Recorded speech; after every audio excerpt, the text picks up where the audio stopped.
চীন জুড়ে চলছে বিজয়ের উচ্ছ্বাস। যুক্তরাষ্ট্রের সঙ্গে চলমান বাণিজ্য যুদ্ধে 90 দিনের জন্য সামরিক বিরতির সিদ্ধান্তকে জাতীয় সাফল্য হিসেবে দেখা হচ্ছে বিশ্বের দ্বিতীয় বৃহত্তম অর্থনীতির দেশটিতে। যদিও ডোনাল্ড ট্রাম্প একে তার প্রশাসনের কামিকাজে কৌশলের সফলতা বলে দাবি করেছেন, কিন্তু চীনের দৃষ্টিকোণ একেবারেই ভিন্ন। তাদের মতে মার্কিন বাজারে পতন এবং ভোক্তাদের ক্ষোভের মুখে শেষ পর্যন্ত যুক্তরাষ্ট্রই নতির স্বীকার করেছে।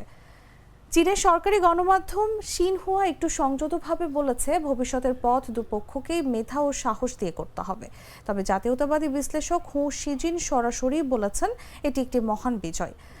চুক্তি অনুযায়ী যুক্তরাষ্ট্র চীনা পণ্যের উপর আরোপিত 125% পারস্পরিক শুল্ক কমিয়ে 10% নামিয়ে এনেছে, অন্তত 90 দিনের জন্য। যদিও ফেন্টানাইল পাচারে চীনের ভূমিকার জন্য আরোপিত 20% অতিরিক্ত শুল্ক বহাল থাকবে, তবে তার নির্দিষ্টতা ইঙ্গিত দেয় যে তা আলোচনার মাধ্যমে মীমাংসা হতে পারে। এছাড়া যুক্তরাষ্ট্র $800 কম মূল্যের ই-কমার্স প্যাকেটের ওপর থাকা 120% শুল্ক অর্ধেকে নামিয়েছে।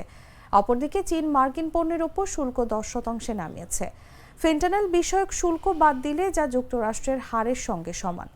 চীন বোয়িং প্লেনের ওপর নিষেধাজ্ঞা তুলে নিয়েছে, যা তাদের নিজেদেরই প্রয়োজন।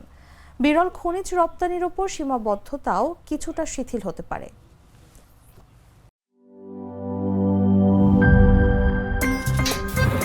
আমার একটা স্মার্ট সিদ্ধান্তে 25% গ্যাসের খরচ কমেছে। ভাবছেন কিভাবে?